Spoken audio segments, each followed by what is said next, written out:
Hello, we are back, and it's an interview today, a very exciting interview. Yes. Who have we got? We've got Miss Chloe Grant, all the way from Scotland. You're in Scotland, right? Yeah. You're in Scotland. Former F1 Academy driver, current GB4 driver. Welcome, Chloe. Thanks for having me. How are you doing? Hello. I'm good, thank you. So, usually we do start I apologize we didn't give you a warning for this, but no right or wrong answer. But to be fair, we never give anyone a warning for this. So unless you've listened to our interviews, you would have no idea what's coming. Okay. Well, yeah. So we usually start off with don't look scared, by the way. Yeah, it's not scary.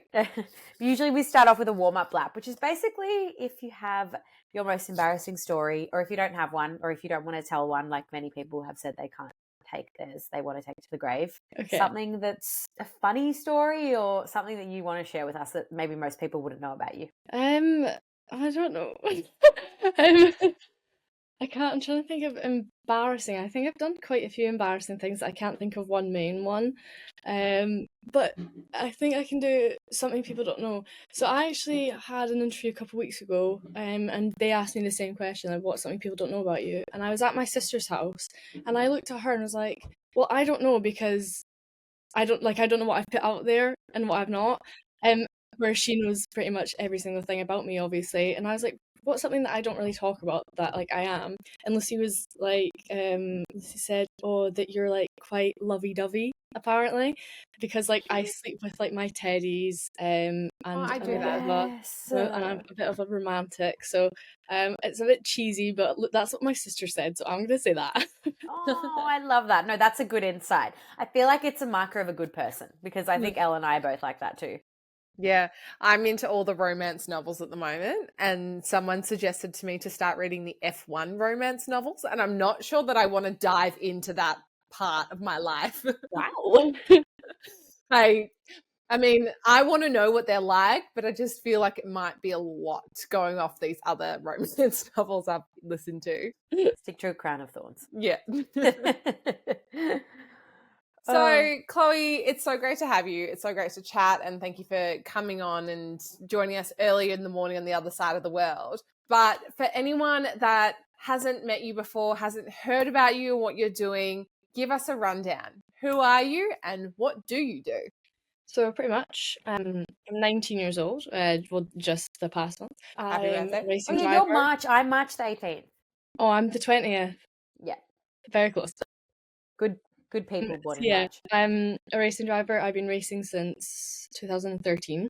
And that's when I was 7. I did karting for 7 years, and then I moved into cars in 2021 when I won a scholarship in just like a junior saloon championship. Got a big sponsorship in 2022 to make the move to single seaters, which I never thought I'd be lucky enough to do. Yeah, so I did my first season in GB4 then. Then I got the opportunity to race in the inaugural season of F1 Academy 2023 with ART Grand Prix. And then, unfortunately, due to funding, I was planning on doing British F4 last year, and we couldn't raise the budget. I sadly had to go back to GB4, which wasn't ideal, but it was the situation. And then, unfortunately, this year we've really struggled raising the funding. So this season we won't be competing as of currently, and we might jump in and do some rounds of something later in the year. But currently, unfortunately, we're not in the position to do anything. But I'm training as harder than ever, and doing the best I can, and I'm hoping to come back in 2026. I think that's something that a lot of people don't realize is how much funding is actually needed to compete in all the different categories and to stay in the categories. A lot of people think it's just easy, and that because F1 is such a wealthy, rich sport that it carries on through. How have you found that, trying to advocate for yourself to get funding and convince people to stay on board? Yeah, it's really difficult. I mean, when people say what's the hardest part of the sport, it is getting the money. It's so difficult. Like all the I'm not like trying to throw down on other people. But all the families that we've pretty much raced against are like rich and can do what they want. And like fair enough, if we could, like we'd do the same.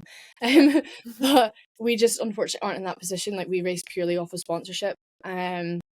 We were fine in karting, to be honest. My dad was completely fine with that financially, but it was when we made the move to cars. I've been very lucky enough to have quite big and very kind sponsors in my like years of single seaters. And the way that I like nurture their relationships, I feel like a lot of people don't focus on doing that when they get sponsors, which is the way that I've done it. I've managed to keep them all for like 3+ years. It's just unfortunately with like the government getting a bit, changing a lot in the UK recently, businesses have had to get a lot tighter with budgets, so it was more difficult this season. And also I kind of decided what I wanted to do a bit last minute, and I didn't want to do what I did last year where we rushed into something and it didn't go, like it obviously doesn't go well when you don't, when it's not planned. So yeah, it is definitely really, really hard. It's more harder getting people like sponsors in that you don't already have. But even with the sport, like it doesn't matter how good you are. I mean, I had a really big seat last year that I could have had before looking at doing British F4, and I tested with the team. I tested against 3 other people. I was the fastest. The team said, okay, we're going to sign them, and then the championship said, oh no, I've got somebody who's got 500,000, so they're going to take the seat and you're not going to get Chloe. And so I lost the biggest opportunity of my life just because I didn't have the money, even though I was the fastest on track. So that's so frustrating. 24/7, and that's at low levels. That's not even like F3. Like it's low. How much figure you said? Sorry, Pardon? What was the figure you said? 500,000. So that's how much you need to be in F4 for the year. No, that's not how much. So the seat that I was gonna be in would have cost me 100,000, and a driver came along and said, I want it, so I'll pay 500,000, and they got it. I mean, if you're talking about so you can just outbid someone. Yeah, it happens everywhere. Oh, is Lance Stroll an exhibit of that? Well, he's the pinnacle example of that, I think. I mean, if you're talking about regular F4, yeah, F4 can usually cost from like 350 to 500,000. It does usually cost that, but the thing I was looking at doing was I luckily had enough funding for it to be cheaper, but it wasn't like the seat was never going to cost 500,000, and this person was just like, oh, I'm going to pay for it because I want it. And I lost everything pretty much, and then I couldn't raise the money, so then I lost that.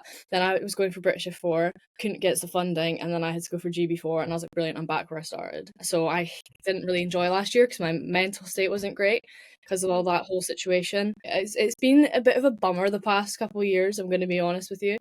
I've kind of I've grown quite an unhealthy hatred towards that championship and that person and the single-seater categories. So I will be leaving that and moving more to like endurance racing type stuff, sports cars. Hopefully I will come back, manifesting. Yes, I will come back. Absolutely. But yeah, I like, unless I get the biggest opportunity financially in a single-seater championship, like I'm barely paying anything or I'm not paying at all, then I'm 90% sure I won't be going back to single-seater. Yeah. But in terms of this money, so for example, this 500,000 that was put forward by this person, where does that money, where's it going? Into whose pockets? That is my question, and I'm trying not to think about it because I think I know where, but that's like, I can't even get into that because I'll just... You can tell us off camera. No. No. The politics people are too high up. I don't want to mess with them. The politics of this sport and the money, it blows my mind. I'm so sorry and I'm so frustrated for you. I think endurance would be amazing. I mean, if you look amazing, but I'm angry for you. And you feel it. Yeah. It's frustrating. I mean, it happens everywhere. I mean, even if you look at like Ollie Behrman's a lovely guy, right? Like I love Ollie. He's a really nice guy. Get along with him very well. But he did just pay like a crazy amount to get into F1, and you have Theo Pocher, who just won F2 in 2023, and he's no longer on like the F1 ladder essentially. I mean, he might be. I think he's over racing in America now, so there's maybe still a chance eventually. But like, how do you win F2 and then have to go to America? And somebody who didn't win F2 just gets taken again, So it's politics and money, and it happens at every level. I'm not going against Ollie. I'm just trying to point out, that it happens at every stage. Yeah. Gosh, it makes you think as well, like how much more competitive the grid could be. Like, do you reckon then, Pat, and also Chloe, with a potential, well, we know it's coming, 11th team coming into Formula One, do you think it'll be more competitive, or it's just going to open up more people trying to buy their way into the sport? It'll just be people buying their way in. It's always going to be that way. Yeah. Like, people are money greedy, money hungry. Unless you're with the right people. Like, there is some teams that are genuinely like, no, we want to win, we don't want your money. Like, there is some teams that are genuinely like that. But there's a lot of others that couldn't care less. They'd rather have one fast driver and one that's, funded and loads. Yeah. Which sometimes it does work. Like, for example, there's a driver in F2 currently. I maybe shouldn't say his name just in case. But, like, even when he was in F3, they had the same setup pretty much. Actually, who's he with? I'm trying to think.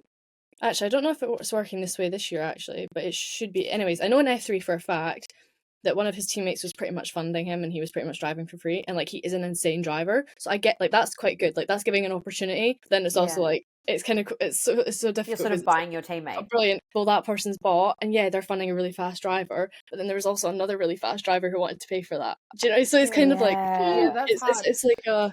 And then what would the figures be for like F2? So if we're talking, the new cars are in now as well. So if we're talking about like F3 is like minimum. I think it's like 1.4 mil per season minimum, and that's also they've just got a new car, and like and then F2 minimum is I'm pretty sure it's like 2.5 mil per season. Again, that's like figures that that's like me just slightly raising figures I've heard from when it was the old car. I need to double check with the new car, but I'm pretty sure that that's so, like again. Beyond the financial challenges of trying to compete in the sport, there's also gender challenges. How have you found that? I don't think there is. You don't? No. It's in terms of like, there's always been like people being like, girls can't do this. And like, have you felt like the boys racing have ever been like, sit down because we're not about that? Gender is something I can speak about for a while because I always get asked it. I don't think it's that much of an issue. As in, I think social media makes it like look so bad. Like, oh my god, we get so much. We don't. Like, if you forget social media exists, right, and you just walk into a paddock as a female in almost every industry. I'm not going to go speak for everybody else, but I'll say for my walking as a driver, nobody. Oh, my dog's just walked in. Hi, puppy. What breed? What do you have? A cockapoo. Oh, hello. Oh my goodness, you are. I'm going to close my door quick because my family are walking. Someone just walks past like, hey. Hi, puppy. Sandy. Hi. Oh, you're so cute.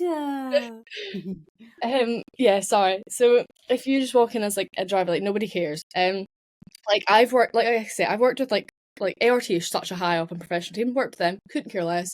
Sponsors couldn't care less. Like mechanics couldn't care less. Awesome. Nobody cares. So like genuinely, the people that actually matter and the people that actually work in the sport, they do not care, and that's what I like. That's what I focus on. The only things I've ever had with competitors is when I was like 13 years old in karting, and I had two guys targeting me because they didn't want to get beaten by a girl. And the reason that was happening is because it was like their granddads or their dads being like, "We can't get beaten by a girl." So again, men. So also like old generation, I feel. So I'm quite an outgoing person, and if I don't like something, I'll say it. And like I wouldn't just shy away. So I actually pulled the four of them aside and was like, "Listen, like we're not here about that. That's not what's happening." And I was very like confrontational with them. And I love you. So good. Yes, they stopped it. But as long as you do everything with no swearing, no shouting, professional manner. Always. To an extent, if as long as you can maintain it. But in cars, you come up as a bigger person as well. That's what Pat always says to me. Yeah, in cars, never had an issue with competitor, not once. Nobody could care. The only issues I have now is like the odd social media thing. Honestly, I don't know what's happened, but I remember getting a lot more hate when I was 16 on social media. Don't really know why. Anyways, but jealousy or something. I wonder if that's also to do with things like Drive to Survive increasing the female fan base and understanding of Formula. I don't know, but I do think I have like kind of tried to change my content in a way the past couple of years. It's more towards the girls because it's always been like I've always been predominantly male followed, and I've hated that. Whereas I've like changing hashtags, just speaking more about like fashion or makeup or something like that, and it's worked. And I've still not got more girls, so I'm still fighting, but I've got a lot more girls now. And I think that's really nice because also they always comment and they're so supportive. So I think maybe that's why I've got less now. Anyways, but if I do get anything, it's like I don't care because it's either like a 12-year-old who shouldn't even be on social media, shouldn't even have like I hate those parents. I disagree with that. Don't do that. That's bad. And they're just a bit uneducated and need a bit of education. Or it's a 6-year-old man who's jealous that you're doing what he never could. What he wanted to do. Yeah, when I get hate comments, I either ignore them, or if I'm like, actually, I want to call you out on your bad behaviour, I respond kindly and with education. And I always like say, like, have a nice day at the end. And That's what I they, do. like, 90% of the time, they can't be mean after you've just been nice to them. So they're like, oh yeah, like, respect, whatever. And I'm like, okay, well, you just switched up fast. Or if they're like, just hate women and are horrible people, they just keep going. Like, I had one guy that's like, on a rant, I don't even know what video it was so long ago. I was like, oh, I bet your husband pays for your racing. I was like, and at the time I was 18, I was like, considering the fact I'm 18, Yeah. no. Oh, I bet your boyfriend pays for your racing. Well, no, he races himself, so why would he also pay for my racing? And just, I bet. Like, what are you betting on? Go and get a hobby. Go outside. Go. Please. Like, Go and find it's something. quite amusing though. Like, it's just quite funny to watch them spiral out of control. Like, we get called emotional, but It's look always at the unhinged ones that spiral. It's always the unhinged ones. So yeah, I think anyone who gets that stuff, literally just ignore it. And if you've been nice and they're still being mean, block. Like, get them off your page. They're irrelevant. They genuinely do not matter. The only people that matter is the people you're working with and surround yourself with. And you as well, yourself. Like your opinion of yourself. Sorry, and yourself. And that one. So I read somewhere you are a Girls on Track ambassador. And you're part of the Scotland's Écurie Écosse. Is that how you say it? Écosse team? Yeah, Écurie Écosse, yeah. Écurie Écosse, yep. How does it feel to represent women, young women, and in Scotland in motorsports? I think it's pretty cool. Like, I can't think of anybody else that's like on. I don't know. That sounds bad saying on par, but I feel like there's own yourself. Yeah, it feels. I don't like being like cocky. Nah, but it's fine. You're talking to Aussies right now. It's fine. There is the karting world has gotten really big in Scotland recently, which is awesome to see, like, compared to when I was doing it. And there is actually lots of girls. So, and actually, a girl has just moved into cars from karting. So there is girls like younger than me coming up, which is amazing, like in Scotland, which is amazing to see. But yeah, it's really cool. I mean, like with Girls on Track, I mean, I was in that from the first ever event when it was originally called Dare to Be Different, and I was like 10 years old. I was at that first ever event as like one of the schoolgirls, even though I wasn't actually with my school. It was kind of weird. I was like, oh, I'm too young to like presentate my cart, so I'm just going to go and join. And then I eventually obviously I would start like talking to them and being like, I was like one of the activity bits they'd go to. And then eventually, Girls on Track would go to your school? No, so Girls on Track, how it works, it pretty much is, so they have different events going on, but their main one is like, they have different events around the UK, and they go to, and wherever they go, they get local like schools to come, and it's like 1 year group, and it's just girls obviously. And it's pretty much like a day where they're not saying like, you need to get into motorsport. They're just saying, did you know, like, you could also do this. So like you do fun activities where you like change tires of a fake car. And there's like also different like engineering activities, at driving. I think there's some driving activities, but like it's all different things, and it's just educating the girls that this is actually something you could do also. That's so good. And so like I went from being a part of that to then being in one of the activities, to then being on the panel, because then they have a group of people sitting on a panel that talk to the girls, like, you know, like racing driver, or like I think we've had like Rachel Brooks, we've had like Jamie Chadwick, we've had different presenters as well, like Rachel.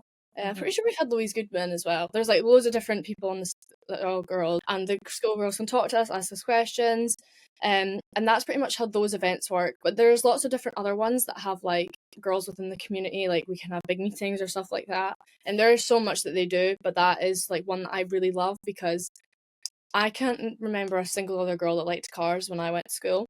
And I love that they're not forcing people into it and saying, this is an issue, there's only this amount of women in it. They're not making it a big deal. They're just going, this is cool, you could do this also. Like, giving them more options. And more organic. Yeah, I think it's awesome. Than like shoving it down someone's face. Yeah. So speaking of school, you've been in racing since you were 7, which is insane. Yeah. Do you remember that first moment that you were like, yep, I want to do this? Yeah, so it was a hobby until I was 11, because I was so slow. Like, and I wasn't slow that whole time, but just like, I was a kid and I was just enjoying it, and I was fun. How did you get into it as a kid though? Like, were you just like, I just want a kart, or did someone inspire you? My oldest sister saw the Ayrton Senna movie, said, I want to do that.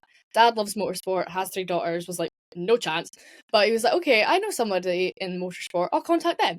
Lucy started, I watched her for a year, then I was like, can I have a go? And then I started, And that was pretty much it.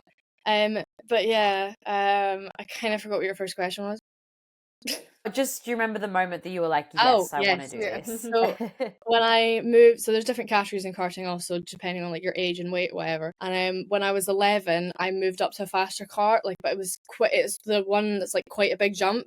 And I How remember my fast first. do you start on, and then how fast is the second car? Okay, it's different now because they've changed the karting world. I'm just going to say what it was for me, if I can remember. So a Honda Cadet, which is what I started in, because the cadet class was like 40 miles per hour, and that's like I was like 7 to 11, whatever, and then or 7 to 10 technically, and then Mini Max, which sadly doesn't exist anymore. Mini Max was like, it was like 60 or 70, I can't remember which one. So like it's quite a big jump. 40 miles is like 65 Ks, and then, okay, what were you saying the other one was? It was 60 Oh, you have to. Oh yeah, miles. do you guys not do mile per hour? No, Yeah. kilometers, but that's all right. Oh. 60 miles per hour is like almost 100 Ks. Jeez. And then junior max is 80 miles per hour, and then they do have senior max as well, which is quicker, but I can't remember what. And So- how And old then were there's you at this another point? one. Pardon? How old were you at this point? When I moved into Mini Max, Yeah. going, what, 60, 70, I was 11. So, yeah, so when I moved into that and I had my first day in the kart, I pretty much just like, I don't know, I felt the speed and the adrenaline. I was like, oh my God. And it just clicked. It was just, I can't even explain it. It was just, like, I started off in cadet so slow and so progressively, just like singing in my helmet to finally getting a bit quicker. But whereas Mini Max, I just hit the ground running because I don't know, something about that going that much faster. I loved it. Yeah. So yeah, it was that day that I was like, yeah, Dad's screwed with his wallet. But What did your parents say? And your siblings? I guess there's not really been time to say anything because we just kept going, and like obviously it just looked like a hobby. Like me and Dad were always out together karting, and Dad just loved it. Dad enjoyed it. Like Dad really, bless him, he's really struggled with us moving to cars because he's had to take a huge step back because it takes such a financial dip as well, so it gets more expensive, but he has to step back and he can't do anything. Like obviously in karting he was hands-on, he was my mechanic, we literally did everything together, so it's been really difficult for my dad to step back, keep his hands off, not annoy the team, and also sometimes I do travel on my own, and you know, like just like last year I went to all my races by myself pretty much, so it's been difficult for him. I feel for him. My mum wasn't allowed to come to kart races because anytime she did, I crashed, and we're a very superstitious family, so I blamed my mother. But when she wasn't there, I didn't crash. So, you know, you probably like subconsciously knew that she was worried about you as well because you're her baby. Yeah. And then when we moved into cars, Mum came to quite a lot, but she stopped now because it stresses her out too much. But she's a bit of a pacing mother when she watches, but she actually prefers watching the cars over the karting because, in all fairness, the cars even though it's a lot faster, it has a lot more safety precautions. Yeah, you're actually closed in. Yeah, and then I have my two sisters. Katie's zero interest in motorsport, but very supportive. But she's quite sensitive with noise, so she doesn't really come to the races. So that's fine. She just watches from home, takes care of Sandy. And then Lucy obviously was the petrol head before me. Every time I enter into a new championship, round one, she cries every time, without a doubt. She's had a baby 7 months ago. Our first nephew Franklin. So she's kind of taken a step back, but she was like my media marketing manager, doing everything for me. So I've had to learn to be independent.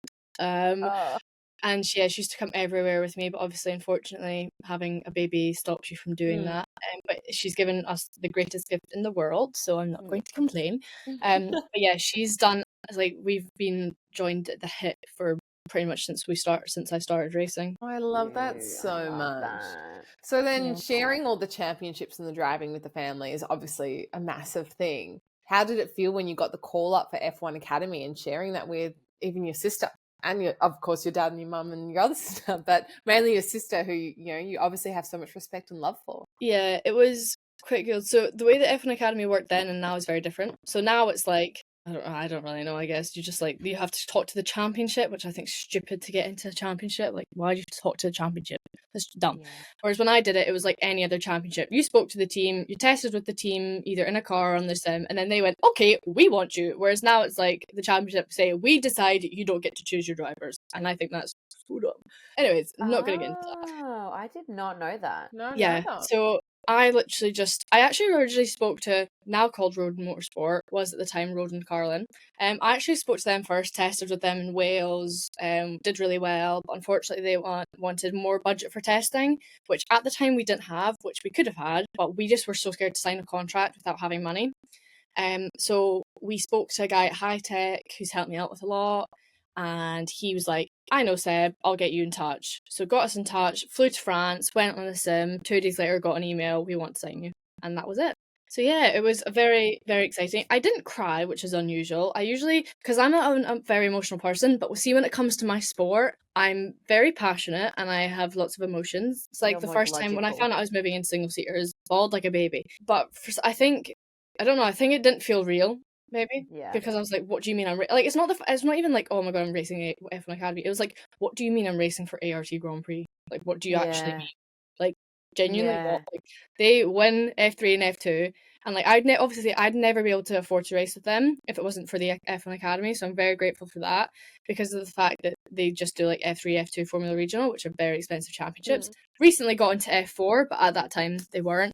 So yeah, that was like the biggest part of it for me, to be honest. Yeah. Wow. Oh So, my God. so good. And you've said that F1 is, different now, 2025, to what it was in 2023, 2022 when you got in. What do you think F1 Academy needs to be doing to keep growing and help more women get into racing and also then progress further into the other championships? Let the teams actually choose the drivers off of purely speed and not the other politics that they've got going on.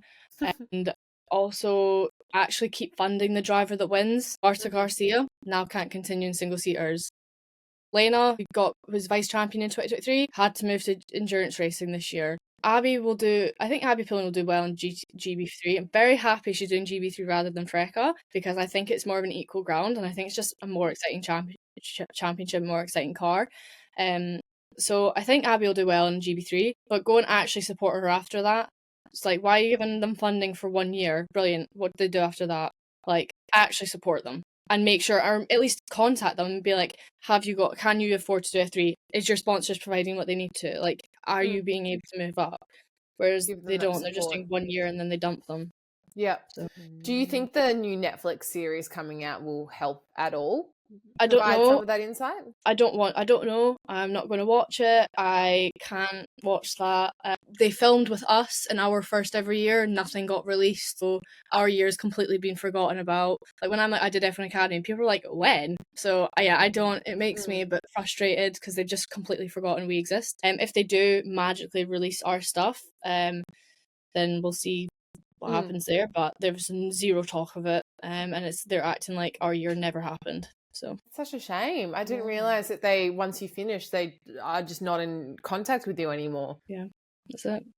God, how are you dealing with that? Like as a freshly 19-year-old, I'm angry. You seem to have be quite mature about it as well. At the same time. Literally, I would not be able to. I've had a lot of time. Yeah, I've had a lot of time to think about it. If I do think about it, I do get a bit angry because I feel quite a bit of resentment and just like, I don't know. I'm just like, why? I try to not dwell on it, but it is what it is, and it is sport. It's how they work, money and politics, and to be fair, it's how every single aspect of the sport is. So if we were millionaires, we'd probably buy someone's seat too, but... Yeah. But endurance racing's next, and that's going to be exciting. Yeah. You excited for it? Like, what's the next step? I'm nervous because I still kind of don't know exactly where I want to go. Like, the thing is with, like, endurance racing, like sports cars, GT stuff, there's so much more opportunity and there's so many more routes you can go down. Yeah. So I'm quite nervous to, like, make a wrong decision. So obviously this year I want to at least do some testing to decide for sure what I want to do. It's definitely scary going into something new that, like, obviously single seaters I know like the back of my hand now. Whereas, like, that stuff, I just kind of know a bit. I don't know it very well. Like, I don't know every single championship and all this and that. So It's a bit nerve-wracking, but hopefully once I get some testing under my belt and whatever I want to do, I'll feel a bit better. Do you have any idea like where you'll be driving? Is it going to be in like a British championship or? If I could choose Europe, I really don't like racing in Britain. I really don't like it. Oh, really? Yeah. I loved racing in Europe. I just enjoy it more. I think the circuits are better. I think the regulations and rules are better in the championships that are in Europe. So yeah, if I get the choice, if I hopefully raise enough money to do what I want, then I would definitely choose Europe. What's your favorite track? Zandvoort. Really? Love it. Okay. What's your least favorite track? Monza. Okay, interesting. It's where I had like my biggest crash ever, and every time I go to Monza, bad things happen. Like the first time I went, I had my biggest crash, which like I don't even go there. That was just like awful, really bad. And then last time I went was last year, for my partner's race, and like everyone was fine. I was bitten so bad, like like little like I don't know what you guys call them. Sandflies? Is that what you call them? I don't know. Mosquitoes? You say like mosquitoes are like Mozzies. no-see-ums or mozzies, yeah. So like so many bites, I was covered, and I was like, "What is going on?" And everybody else was fine, and I was so itchy and tired. And there was one night I remember just feeling so ill, and I was like, "I hate Monza." And he's racing again there this year, so if I fall ill, that's why. Wait, so maybe what you does shouldn't go. what does your partner do? Where does he race? So he was so we met in single seaters. So we met in 2022 when I was racing GB4. He was racing GB3, because obviously we're on the same weekends. And then he came P3 in GB3. Actually, so he won Ginetta Juniors. Did a first year in GB3 as a learning year. Did a second year in GB3. He did loads of karting before this as well. I'm just gonna blurring that out.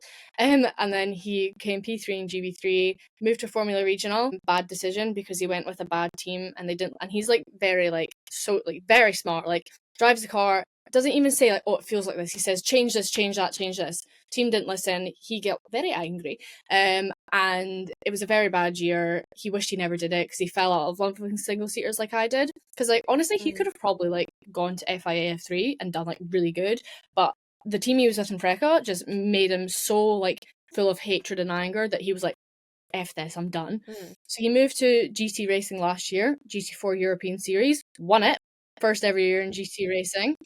And now he's just moved up to GT3 in a Ferrari in a championship called GT Open. So he's a very lucky boy and very fast. Oh my god, that's so cool. That's so cool. So I want to know as well, when you're not on track, what do you like to do to unwind? Train. Train, yeah. Do you do the neck thing? Yeah. What's your training involve at the moment? Yeah, I do all that. The neck thing. I do. We're so we keep doing this because we're really intrigued about neck exercises that we actually want someone to put us through some neck exercises, really? Just to see how weak we are, like, and how strong you guys have to be. So, because I'm obviously not currently got any races coming up, it's a bit less pressure, so like I can pretty much go between like training muscle to training endurance whenever I really want, whereas obviously it depends what you're racing. It can be a bit tighter, especially depending on what your driver weight is for the championship. You need to know and train for that. So yeah, currently I'm just keeping fit and just trying to reach some goals that I personally have. So yeah, I like going to the gym, and if I'm not going to the gym, I quite like walking recently. I don't know what's going on, but I like going for a coffee, a little iced latte, and then going for a walk. I've been enjoying that, and I spend a lot of time with my nephew. I unfortunately recently left a job because I just couldn't deal with my boss. He was just like too much for me. And I left that job, and I've just had a lot of time to think about what I want to do next, as in like work wise, not racing wise, because there's just too much to juggle. So I've been spending time with my wee nephew, which is really nice, getting to see him grow up and change. And then yeah, pretty much just family time. And I've just been at home for probably like over a month now, which is very unusual because obviously usually I'm up and down the road all the time. But then luckily this Friday I get to head south, and then I'm going to my boyfriend's first round in Portugal, which will be awesome. So I'm finally be busy again, be doing stuff. I do have a YouTube channel that I started last year, but it's really difficult. Like I don't know what to film when it's not to do with racing. Like I feel like that's boring, but then people also kind of do want to see like a normal day. Yeah. So they're interested I don't in the know. life behind the driver as well. Yeah, it's kind of difficult. I'm trying to do more stuff on that, but it's hard. But once I start going to Tom's rounds, it'll be a bit easier because at least I'll have that. yeah, I don't know. I've kind of just got a lot of different things I'm trying out at the minute. Nice. It's so exciting. God, you've got, I reckon, I can already see it. You've been through so much already as such a young woman, and you've got so much ahead of you. I was just I'm thinking going to that. I was anticipate a massive comeback for you, and also nailing some endurance racings and winning some championships there as well. Yeah, I feel like when I was your age, I definitely was not nowhere near as accomplished. Like, No, it is insane. And you probably, if you look at the people that you went to school with, like, you've lived so much more already, and you've got so much ahead of you. I don't It's talk to a insane. single person I went to school with, so I think that says enough. Yeah. Sometimes it's not a bad thing. Sometimes we need to move on because we've got bigger things waiting for us at the end of the hallway. I don't know what the saying is. End of the tunnel. End of the tunnel. That's the one. End of the hallway. End of the hallway. The school hallway. I've been up since 3 a.m. I can't think of like what the actual thing is. All right. I'm gonna before we finish up here, two things. Do you have any final leaving messages you would like to say to anyone or anything out there? Besides sponsor me. Yeah. Yeah. Like, we're gonna find you sponsors. Thank you. I hope so. I don't know, pretty much just like, I think I say the same thing every time. If you want to get into any aspect of the sport, just go for it. I think if you want to be a driver, just the only advice I'd give you that I wish somebody gave me is train 10 times harder than you think you have to. For example, if you're racing an F4 car, train as if you're an F3 driver. That's why I always say you always have to be prepared. And yeah, just be prepared, go for it, don't be afraid, go out your comfort zone. But most importantly, enjoy it, because you tend to look to the future and say, I wish I was doing this, I wish I was doing that, and you're not enjoying what you're doing in the minute. So yeah, just enjoy it. Love it. Good message. All right. Yeah. Well, we're going to finish off with a little bit of rapid fire. Okay. And so quick thinking, which I'm sure you already are very good at. Are you ready? Yeah. Chocolate in the fridge, yes or no? Chocolate in the fridge? Yeah. Yes. Oh, really? Yeah. Ruins the taste. It doesn't. Nice and crunchy. All right, dogs or cats? I think I know Dogs. the answer. Yeah, I think we know the answer. Do you keep tomato sauce in the fridge or the pantry? Do you mean ketchup? Ketchup. In the fridge. Really? Yeah, see, I keep it in the fridge like too. it cold.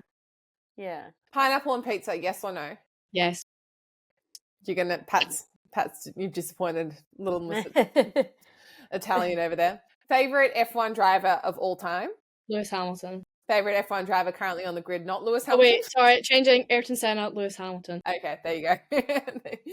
Someone who isn't in an F1 seat but who wholeheartedly deserves it? Theo Pacher. Nice. Well, you've already, I have favourite track here, but you've already answered it. But if you could race on your dream track around the world, where would it be? Interlagos in Brazil. Ooh, we're desperate to go there. It looks absolutely amazing. It's so cool. If you could race any car or any track with any teammate, who would you pick? Who's your dream team? Don't know what it is. I really want to drive the GB3 car with Jess Edgar, and I have to choose a team. Yeah. So I'd have to choose a GB3 team. If ART could be in GB3, then I'd choose them. I don't know. I have a good relationship with Elite, but I also like Rodin. But I also know CDR. I don't know. Anyone. Anyone. Yeah, anyone. Love it. Pat, do you have any other final questions for Chloe? I just want to say thank you. This has been such a insightful and amazing chat, and you are incredible. Like, honestly, not many people your age can like go through what you've gone through and like come out of it so strong, and you've got so much ahead of you as well. And also I was going to say, I feel like you keep building your social media as well, and people are definitely going to see you and invest. And everything happens for a reason, and the right thing is going to come your way. I try to believe that. Yeah. And also thank you so much as well for providing us and also all our listeners the insight into the financial restraints in all the different championships. I think it's not spoken enough about at all. As per our faces when you were talking and we were like, what? So I think it takes a lot of courage to actually speak up about that. So thank you for educating us. We needed that. We needed that. Absolutely. All right. But lovely. Thank you so much, Chloe. Have a good day, and we'll speak soon. Thanks, guys. Thank you. Bye. Thanks so much, Chloe. No worries. Insane.